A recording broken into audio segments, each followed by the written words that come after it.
Imagine waking up at 7 a.m. You haven't said a single word to your partner yet. I mean, you haven't even opened your eyes. Right, totally dead to the world. Exactly. But your partner's phone already knows that you are experiencing like a low-grade immune response. It knows your stress levels are peaking, and you are highly likely to have a really short fuse today. Which is a terrifying thought for some people, honestly. Oh, absolutely. But because they have that data, they've already quietly slipped out of bed, they started the coffee, and they decided to, take the kids to school so you can sleep an extra hour. It's applied empathy. It's wild. It really is. So, welcome to this deep dive into the sources. Today, we are looking at a massive stack of research, tech reviews, and literature surrounding the Oxyzen wellness ecosystem, along with its major competitors, like Aura and Whoop. Yeah, the big players in the space. Right. And our mission today isn't just to talk about gadgets or do a hardware review. We are unpacking a massive fundamental shift in how we understand the human body, moving from passive tracking to predictive AI. Yeah, because we're crossing a threshold right now. Physiological data is no longer confined to clinical environments or, elite athletic training centers. Yeah, it's in our bedrooms now. Exactly. It is entering the bedroom, and more profoundly, it's being used as a bridge between two human nervous systems. I want to speak directly to you, the listener, for a second here. You follow this space. You're already familiar with the basics of wearables. But, whether you are an athlete trying to optimize your recovery or just someone trying to decode your own sleep architecture. Or half of a couple trying to stop waking each other up in the middle of the night. Yes. God, exactly. Whoever you are, this data revolution is fundamentally changing the very language we use to understand ourselves and our partners. We're essentially learning to read invisible biological signals that are translated through algorithms. And that translation aspect is, it's key. Hmm. Because for decades, the medical model has been entirely reactive. Right, you get sick, you go to the doctor. Exactly. You experience a symptom, like a fever, a migraine, deep fatigue, and then you go to a clinician, and they attempt to retroactively diagnose the cause. You are reacting to a physiological system that it's already failed or is actively under attack. You're already losing the battle. Right. Right. What the literature on Oxyzen and these advanced predictive platforms demonstrates is a massive shift toward anticipating failure before it even registers in human consciousness. And the core engine driving that anticipation, according to our sources, is something called trend detection. Trend detection, yeah. But, trend detection sounds like a corporate buzzword thrown around in marketing copy. Let's actually break down the mechanics of what this AI is doing.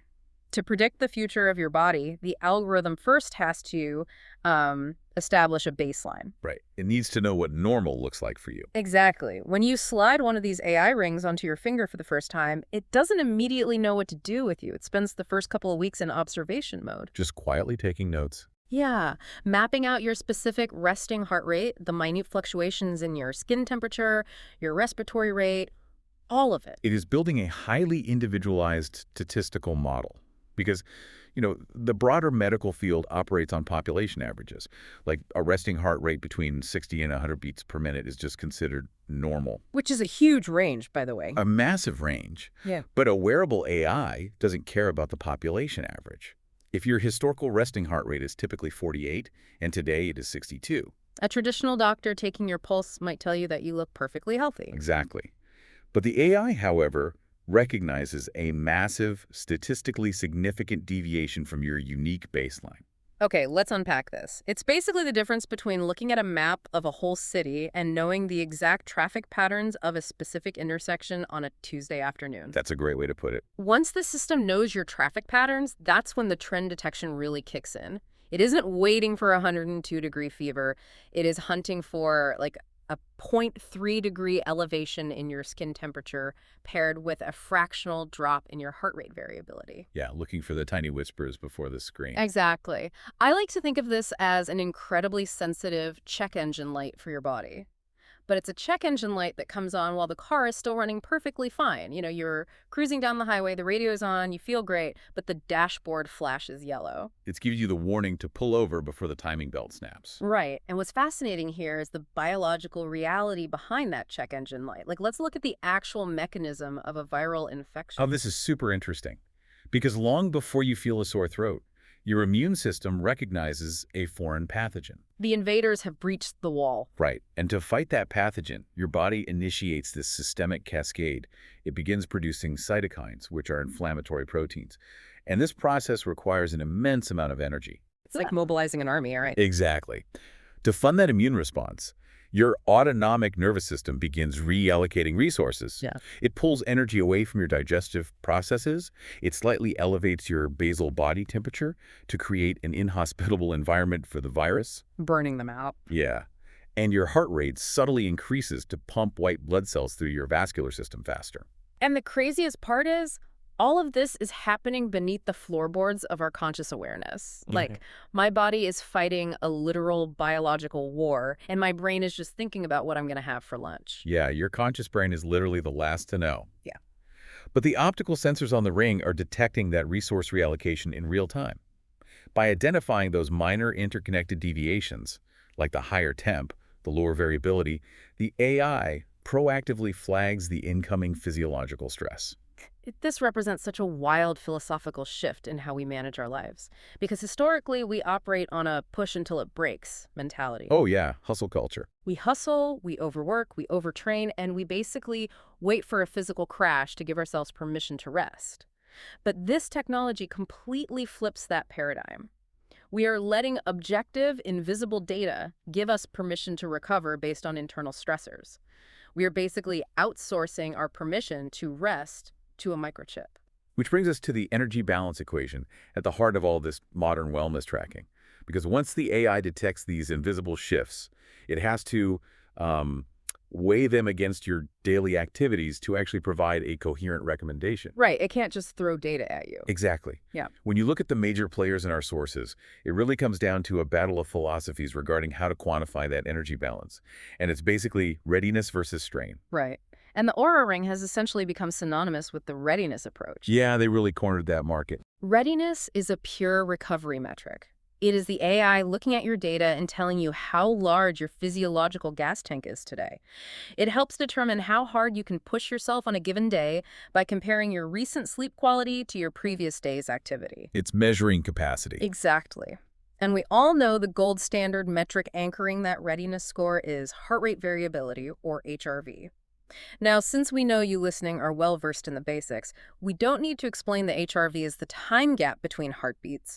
But what the literature constantly emphasizes is the adaptability aspect of it. That's a crucial distinction. Right, because we shouldn't think of HRV merely as a high score to be maximized like a video game.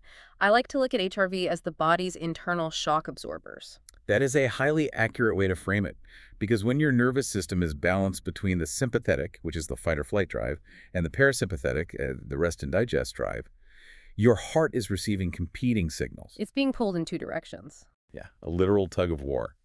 The parasympathetic system says slow down, the sympathetic says speed up, and this constant tension creates a high variance in the milliseconds between your heartbeats. Your shock absorbers are loose, they're flexible, and they're ready to take a hit. But when you are under immense stress or overtraining or fighting that invisible viral load we just talked about, your sympathetic nervous system just floods the zone. Total override. Yeah, it overrides the rest and digest signals. So your heart becomes rigid, beating like a metronome. The shock absorbers are locked out. Every bump in the road goes straight to the chassis. So when Aura calculates readiness, it is heavily weighting that HRV data, along with resting heart rate and body temp, to determine the stiffness of your shock absorbers. It says, okay, your nervous system is relaxed and adaptable today. Your capacity is high. But then you have competitors like Whoop, on the other hand, who approach the equation from the completely opposite direction. They prioritize strain. Yeah, the expenditure side. Right. If readiness is your rested capacity to perform, strain is the actual cardiovascular, physical, or mental load you are placing on the system throughout the day. It is the draining of the tank. Aura is measuring the size of the tank. Whoop is measuring how fast you are draining the gas. They are two sides of the same coin, but they represent very different user priorities. Give me an example of how that plays out.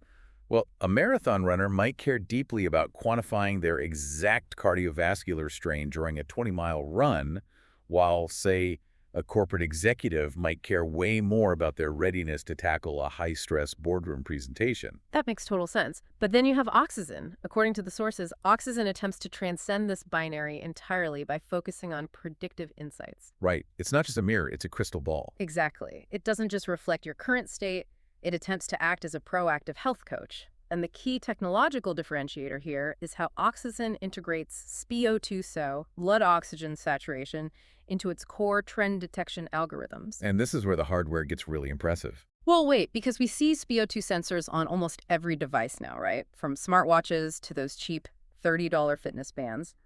But it's usually treated as a vanity metric. You look at it, see 98% and say, cool, I'm breathing, and then you completely ignore it. Yeah, mostly useless for the average person. Right. So how is Oxygen actually utilizing this data differently to fuel those predictive insights? And mechanically, how is a ring even pulling oxygen data through the thick skin of a finger? Okay, so it relies on a technology called photoplethysmography, Right. or PPG for short. PP got it. The ring actually shines specific wavelengths of light directly into the blood vessels of your finger. Typically, it uses a combination of red light and infrared light. Like little lasers. Basically, yeah.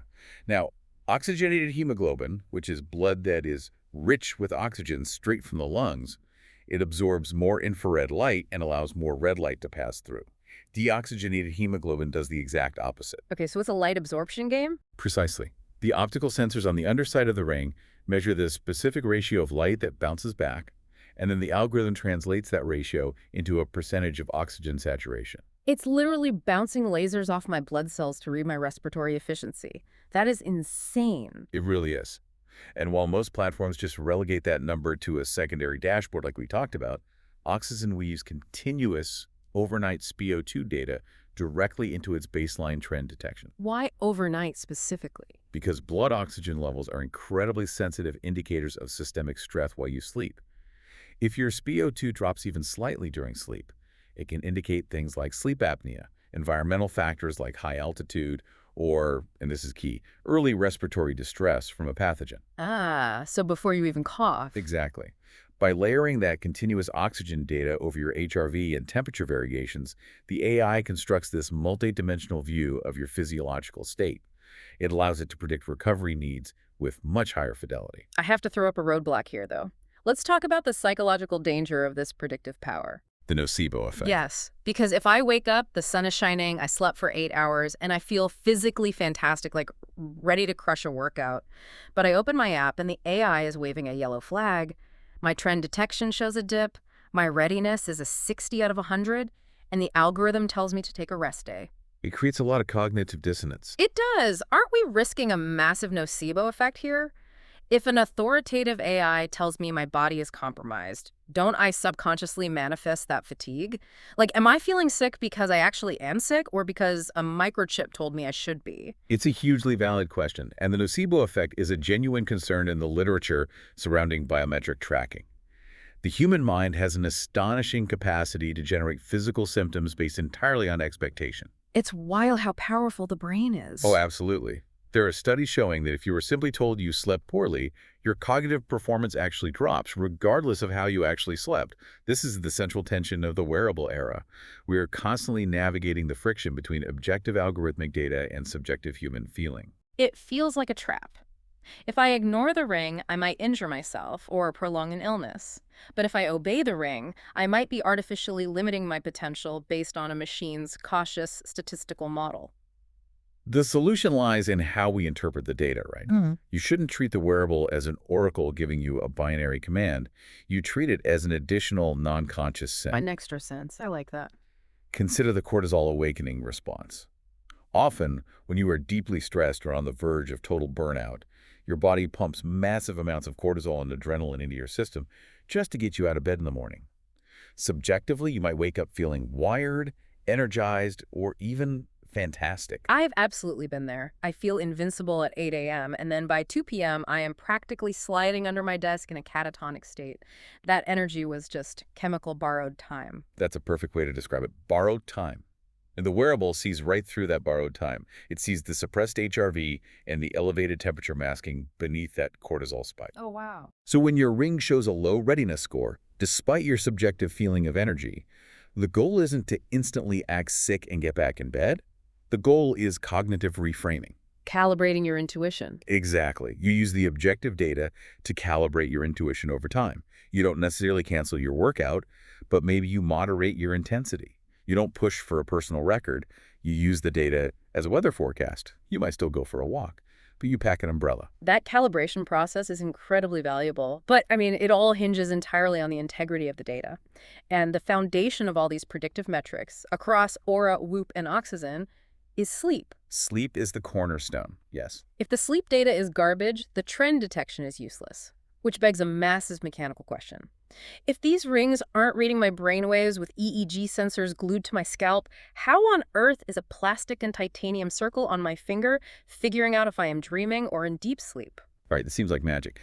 But they're relying on peripheral proxies. Because they cannot measure the electrical activity of the brain directly, the machine learning models have to infer what the brain is doing by observing what the autonomic nervous system is doing to the rest of the body. It's like trying to figure out what song a band is playing inside a soundproof room by just watching the crowd jump up and down through a window. That is a perfect analogy. Yeah. The algorithm takes immense streams of raw data actigraphy, which is your physical movement, along with your heart rate, respiratory rate, and HRV, and it looks for specific physiological signatures. Let's break those signatures down. Take deep sleep, also known as slow-wave sleep. Okay, so during deep sleep, your body is prioritizing physical restoration. Growth hormone is being released. Your movement drops to near zero. Your heart rate reaches its absolute lowest point of the night, and your respiratory rate becomes incredibly rhythmic and steady. Very peaceful. Very peaceful. The AI recognizes this signature of profound physical calm and categorizes it as deep sleep. But REM sleep is a completely different beast. Right. Oh, radically different. REM, or rapid eye movement sleep, is when your brain is actively dreaming. It's consolidating memories and processing emotional data. If we could look at an EEG, your brain waves during REM look almost identical to when you were wide awake. The brain is fully on. Fully on. But to facilitate this intense mental activity without you physically acting out your dreams and injuring yourself, your brain stem essentially paralyzes your major muscle groups. This is called REM atonia. So my body is paralyzed, but my internal engine is redlining. Yes. Your heart rate variability spikes wildly because your autonomic nervous system is reacting to the emotional content of your dreams. Your breathing becomes erratic. The AI model detects this highly specific contradiction. Total physical immobility paired with intense, chaotic cardiovascular and respiratory variability. And boom, that signature is classified as REM. Exactly. It's playing biological detective. And what fascinates me in the sources is that the AI doesn't just stop at classifying a single night's sleep. It zooms way out to analyze your entire biological clock through chronotype analysis. Chronotypes, yes. A huge area of research. We've all heard the terms morning lark and night owl, and society has historically treated those as simple lifestyle choices, or honestly worse, like moral failings. Yeah, the Industrial Revolution and the creation of the 9-to-5 workday deeply stigmatized the night owl chronotype. Society structured itself around early rising, equating it with discipline and productivity. If you slept in, you were lazy. But evolutionary biology tells a completely different story. I always look at this through the lens of the hunter-gatherer sentinel hypothesis. Oh, right, the survival tactic. Yeah. If you have a tribe of early humans sleeping in a cave or out on a savanna, it is an absolute evolutionary disaster if the entire tribe falls asleep at 9 p.m. and wakes up at 6 a.m. The group is entirely vulnerable to predators for 9 uninterrupted hours. You need genetic diversity in your sleep schedules to survive. The tribe literally needed the larks to take the early morning watch, and they needed the owls to stay alert late into the night to guard the fire. Our chronotypes are dictated by the suprachiasmatic nucleus in the brain, which controls the release of melatonin. Some people's brains naturally delay that melatonin release until much later in the evening. It is a hardwired genetic reality, not a lack of willpower. And what platforms like Oxyzen are doing is finally validating that evolutionary biology. The AI looks at your long-term data and determines your true chronotype. It stops giving you generic advice like, put your phone away and get to bed by 10 p.m. It tailors the advice. Right. If your data shows that your optimal biological window for sleep initiation is between 12:30 a.m. and 1:30 a.m., it tells you to lean into that. It removes the guilt of fighting your own nature. But there's a physical reality we have to acknowledge here. Because to generate this kind of deep longitudinal chronotype analysis, you have to wear the device constantly. The hardware form factor becomes just as critical as the software. Let's discuss that, because choosing a ring over a smartwatch is a very specific commitment, and the sources highlight distinct pros and cons. The most obvious pro of the ring is its discretion and comfort, especially for sleep tracking. Yeah, a lot of people hate sleeping in watches. Wearing a bulky, glowing smartwatch to bed often feels totally counterproductive. The sheer physical presence of the watch can interfere with sleep architecture, especially if you sleep on your arm or the screen illuminates in a dark room. The ring is virtually invisible to the wearer once they habituate to it. However, the optical sensors on a ring face unique challenges that a wrist-based device doesn't.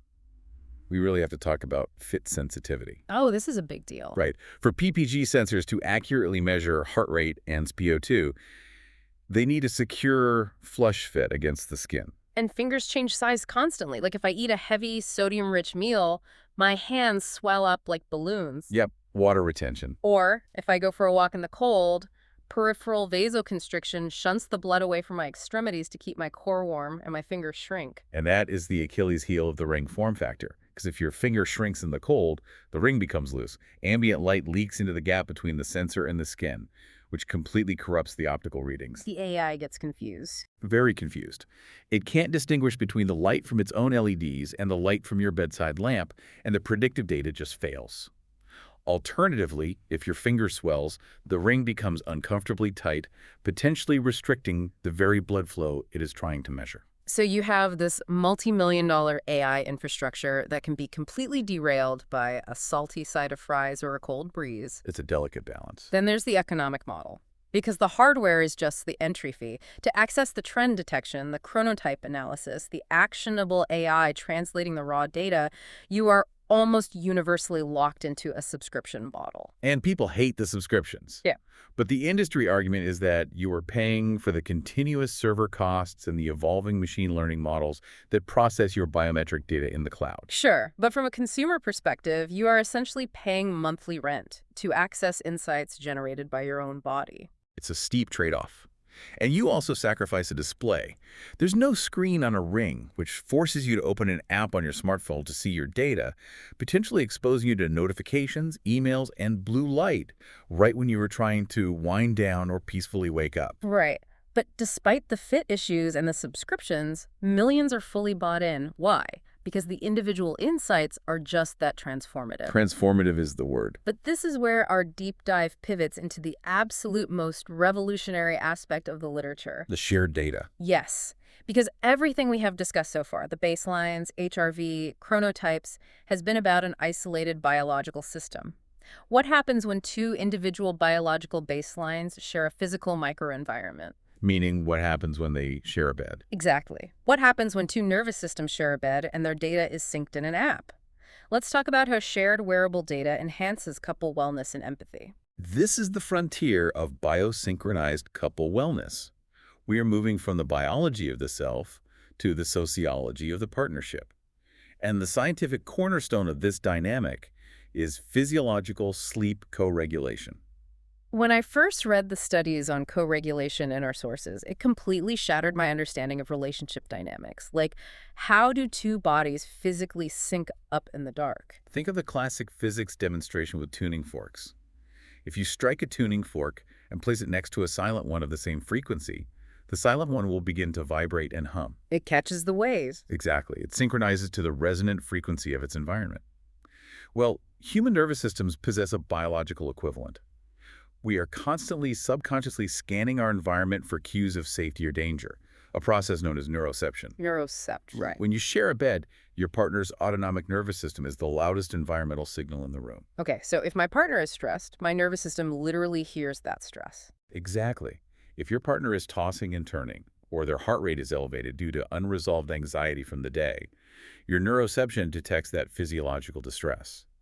Your sympathetic nervous system maintains a low level of activation. It keeps you out of the deepest, most restorative stages of sleep because the shared environment does not feel entirely secure. Wow. My body is acting as a sentinel for their stress. But the inverse is equally powerful. When your partner is relaxed, when their breathing slows and their heart rate drops, it sends a profound, unconscious biological signal of safety to your brain. Your body matches their parasympathetic tone, and you both descend into deep sleep together. And these AI platforms can track this now. Yes. The AI platforms are now capable of quantifying this phenomenon. They generate a co-regulation score based on two primary factors: synchrony and rest quality. Synchrony meaning we are physically entering REM or deep sleep stages at the exact same time, matching our sleep architecture. Correct. And rest quality indicating that both nervous systems are responding to the environment with equal levels of physiological calm. This is where the implications get absolutely staggering, because the literature highlights numerous studies demonstrating that this nocturnal physical synchrony correlates directly with waking relationship satisfaction and emotional closeness. They wake up happier. Couples who achieve high co-regulation scores perform better on cognitive tasks together the next day and report deeper emotional bonds. But, I want to push back on this because it sounds dangerously deterministic. How so? Well, are we suggesting that the secret to a resilient marriage isn't communication or therapy or shared values, but simply ensuring our cortisol levels and HRV match up at 2 a.m.? Like, that feels a bit dystopian. Oh, not at all. And researchers are very careful to delineate between subjective emotional states and objective biometric data. Co-regulation is not a substitute for the emotional work of a relationship. It is an objective reflection of it. Okay, that makes sense. You cannot force physiological synchrony. You can't lie in bed, stare at the ceiling, and mandate that your vagal tone matches your partner's. Right, you can't fake a parasympathetic response. Precisely. The physical mirroring in sleep is a result of underlying psychological trust and emotional safety, not the cause of it. The data merely reveals the invisible biological dividends of a healthy relationship. It's the symptom, not the cure. I love that. But that leads us directly into the architecture of shared wellness. Once couples have access to this objective data, once they can see each other's readiness scores, chronotypes, and co-regulation metrics, how do they translate that into actual waking empathy? That's where the rubber meets the road. Right. How do we use this technology to support each other without turning the breakfast table into a clinical diagnostic review? It requires a practice of applied empathy. The sources detail how couples utilize this shared ecosystem to remove the friction from daily communication, and the most prominent example is mutual support. This might be the most practical application of predictive AI I've ever seen. Let's say I wake up and check my Oxyzen app. Before I even speak to my partner, I see that their readiness score is severely depressed. Their trend detection is flagging an impending stress response or illness. So you immediately possess a biological context for their state of mind. Exactly. I know they're compromised before they even open their mouth. And you have bypassed the cognitive load of communication. Because when a person is deeply fatigued or their immune system is fighting a pathogen, articulating that exhaustion requires energy they simply do not have, they may snap at a minor inconvenience, leading to an entirely avoidable argument. Why didn't you empty the dishwasher? Suddenly becomes World War III. Exactly. But because you have the objective data, you can practice proactive empathy. You know their shock absorbers are completely rigid today, so instead of taking their irritable tone personally, you absorb it. You offer to take over the chores? You suggest ordering takeout instead of cooking. You intercept the conflict before it can even materialize because you understand their precise physiological bandwidth. It shifts the dynamic from reactive frustration to proactive care. It's brilliant. The data can also be leveraged for gamification, right? Or what the sources term healthy competition. Oh, definitely. If one partner's recovery is high, but their activity score is lagging, the other partner can use the data to offer a playful nudge to get moving. It turns physical health into a collaborative project rather than an isolated, solitary chore. But the most transformative practical application, in my opinion, is how the data allows couples to navigate the total minefield of shared sleep optimization. Let's go back to the chronotypes, the lark and the owl. So many relationships struggle with this. In so many relationships, this fundamental biological mismatch is interpreted as a personal rejection. The early bird feels abandoned when their partner stays up until 1 a.m. The night owl feels micromanaged and pressured to go to bed at 10 p.m. when their brain is just waking up. It breeds immense resentment because it is viewed as a behavioral choice. Why are you choosing to ignore me? Right. But when the AI presents objective, longitudinal data proving that partner A's melatonin cycle naturally initiates at 9:30 p.m., while partner B's doesn't trigger until 12:30 a.m., it completely depersonalizes the conflict. It removes the moral judgment. We are no longer arguing about who is right or who loves who more. We are simply navigating our genetic realities. It allows couples to objectively negotiate a middle ground. Maybe they establish a shared wind-down routine at 10 p.m. for connection, but agree that the night owl will then read in another room without guilt. And the hardware itself facilitates the execution of these separate routines, most notably through smart alarms. Oh, I love smart alarms because the traditional alarm clock is a deeply disruptive technology, especially in a shared bed. It's audio violence. If my partner's alarm blares at 5:30 a.m. while I am in the middle of a deep sleep cycle, my sympathetic nervous system spikes, adrenaline floods my system, and my sleep architecture for the rest of the morning is entirely destroyed. The wearable form factor elegantly solves this. A ring or a watch provides a localized haptic vibration directly to the wrist or finger of the person who needs to wake up, leaving the other partner completely undisturbed. Such a simple fix. But the intelligence goes even further. Because the AI maps your sleep status in real time, it utilizes a wake-up window. How does that work? Well, if you set your alarm for 6:20 a.m., the device might monitor you from 5:30 to 6:20. It waits until you naturally transition out of deep sleep and into a light sleep stage before it vibrates. So the lark wakes up feeling refreshed, and the owl gets to finish their sleep cycle in total peace. The technology is actively protecting the relationship from the friction of mismatched biology. Furthermore, the sensors track the physical impact of co-sleeping through motion isolation data. You can objectively observe how your physical restlessness impacts your partner's recovery. Okay, this could be controversial. It can be. You might review the data and see a direct correlation. Every time you experience a restless period between 2 a.m. and 3 a.m., your partner's heart rate spikes, and they are pulled out of REM sleep. I can easily see how that could weaponize the data, though. Like, your thrashing ruined my readiness score. That is the risk of poorly applied data. But ideally, it moves the conversation from subjective blame to objective problem solving. Instead of arguing about who kicked who, you look at the data and make environmental adjustments. You buy a bigger bed. You invest in a larger mattress. You purchase a bed with independent motion isolation. You adopt the Scandinavian sleep method of using separate duvets so one partner's movements don't physically pull the covers off the other. You are utilizing clinical-grade sleep data to engineer a better shared environment. It's incredibly pragmatic, but, as we transition into the final phase of this deep dive, we have to confront the massive, glaring elephant in the room. The privacy issue. Yes, we are talking about opening up an unprecedented level of intimate biological transparency. I know my partner's stress levels. I know exactly when they are dreaming. I know they're getting sick before they even feel a tickle in their throat. Sharing this caliber of predictive data requires a monumental foundation of trust and exceptionally strict digital boundaries.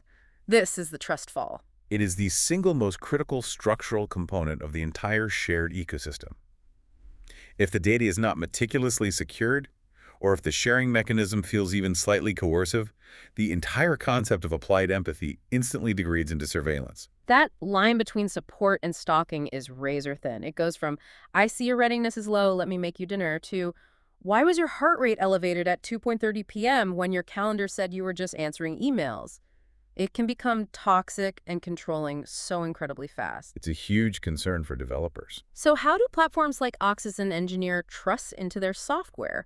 Our sources indicate they rely on a very specific framework of privacy protocols, and it really comes down to three key things. Right. They employ 3 foundational protocols to ensure the data exchange remains healthy, balanced, and entirely consensual. Oh. The first is granular sharing. Granular sharing, meaning it is not an all-or-nothing proposition. Exactly. You are not handing over the master keys to your biological database. Granular sharing provides the user with surgical control over which metrics are visible to their partner. So I can pick and choose. Yes. You might choose to share your simplified top-line readiness score, giving your partner a macro view of your daily energy capacity. But you can intentionally keep your raw second-by-second heart rate, your detailed stress algorithms, and your specific sleep stage timing completely private. I love that. You are sharing the executive summary without handing over the raw data files. I want my partner to know I'm exhausted, but they don't need to analyze the exact minute my REM cycle ended. Okay, what is the second protocol? Consent-based access. The sharing of biological data cannot be passive, assumed, or buried in a terms of service agreement. It requires an active, deliberate, mutual handshake. Like a digital contract? Yes. One partner must explicitly generate and send an invite to share specific data, and the receiving partner must actively review the parameters and accept that invite before a single byte of physiological information crosses the network. So there is no backdoor. My partner can't just secretly sync my ring to their app while I'm in the shower. The software forces a conscious conversation about boundaries. And that leads directly to the third and arguably most vital protocol: revocable permissions. Always have an exit strategy. Exactly. The individual user must retain absolute, unilateral control over their own physiological data at all times. If you have an argument, or if you're going through a period of high anxiety and the idea of someone else monitoring your stress levels feels overwhelming, you can instantly revoke access. Just flip the switch. You can sever the data connection with a single tap at any time without requiring the other person's permission or approval. It's a hard digital boundary. If we step back and view this through a psychological lens, this privacy framework, granular control, explicit consent, and revocable access is a perfect microcosm of healthy relationship boundaries in the physical world. Wow, that's true. Intimacy is only valuable and only authentic when it is a continuous choice. The moment intimacy becomes mandatory, it transforms into surveillance. By hard-coding these specific protocols into the ecosystem, these platforms are designing software that functionally mimics the psychological prerequisites of human trust. Software that mimics the psychology of trust. That is a profound way to look at it. Well, we have covered a truly massive amount of ground today. Let's synthesize this journey for you, the listener. We really went deep today. We did. We started by exploring how the wearable industry has evolved far beyond simple step-counting pedometers into these sophisticated AI engines capable of trend detection. Establishing the baseline. Right. We unpacked how these algorithms establish our unique biological baselines and monitor peripheral proxies like subtle shifts in skin temperature, resting heart rate, and respiratory efficiency to proactively anticipate invisible stressors and viral loads before physical symptoms ever manifest. And we examine the competing philosophies of the energy balance equation, right? Yeah. Aura's focus on rested capacity and shock absorber adaptability through the HRV weighted readiness score. Versus Whoop's emphasis on the physical and mental expenditure of the strain metric. Exactly. And then Oxyzen's unique architecture as a predictive coach, deeply integrating continuous CO2 data to anticipate those recovery needs. Then we looked under the hood of Sleep AI, detailing how machine learning models translate the physical paralysis of rematonia and the erratic signals of the autonomic nervous system into precise sleep staging. We discussed how chronotype analysis validates our evolutionary biology, proving that larks and owls are genetic realities, not moral choices. Which is so validating. It really is. And we navigated the hardware trade-offs of the ring form factor, the discretion and comfort weighed against fit sensitivity, vasoconstriction issues, and those lovely subscription models. And then we took that vast amount of individual physiological data and applied it to the shared environment of a partnership. The most exciting part. We explored the evolutionary biology of physiological sleep co-regulation, detailing how our nervous systems use neuroception to scan for safety, literally synchronizing our parasympathetic tones in the dark. And how that objective physical mirroring correlates with subjective emotional bonding. Finally, we broke down the architecture of shared wellness. We saw how couples utilize this ecosystem to practice applied empathy. Bypassing the cognitive load of explaining fatigue, depersonalizing chronotype conflicts to objectively negotiate sleep routines, utilizing haptic smart alarms, and leveraging motion data to protect each other's rest. All of it secured by strict privacy protocols, of course. Right. Granular sharing, active consent, and revocable permissions to guarantee that biological transparency remains a choice, not an obligation. You know, we spend an inordinate amount of time discussing how modern technology isolates us. We really do. Doom-scrolling social media bubbles. We are chronically alienated by screens, doom-scrolling in our own silos, physically next to our partners, but digitally thousands of miles away. But what the sources reveal today is a profound, optimistic counter-narrative. The technology is pivoting. It's moving inward. Yes. It is moving from external distraction to deep internal connection. We are utilizing these incredibly complex cloud-based machine learning systems to physically and emotionally reconnect us to the invisible rhythms of our own bodies. And in doing so, we are discovering entirely new, objective languages to understand, protect, and care for our partners. It is the digitization of empathy. We are leveraging algorithms to become intimately attuned to human fragility. And I want to leave you, the listener, with one final thought to mull over as we wrap up this deep dive. We have seen how trend detection can anticipate our individual physical stress, and how co-regulation scores can map the current baseline of our relationship satisfaction. But these AI models are constantly learning. They never stop processing. As they gather years or even decades of continuous synchronized data on how your biology specifically interacts with your partner's biology, how long until our wearables move beyond telling us when to go to sleep and begin offering predictive relationship advice based on our objective compatibility? A fascinating thought. If the AI recognizes a recurring pattern like that your partner's vagal tone plummets and your sympathetic nervous system spikes every time a specific social event occurs, or that your co-regulation scores disintegrate after certain work trips, are you ready for an algorithm to step in and become your proactive couples counselor? I don't know if I'm ready for that, honestly. I don't know if any of us are. Because that diagnostic X-ray machine we talked about at the very beginning, it's not broken anymore. It is just learning how to read the human heart in a completely different way.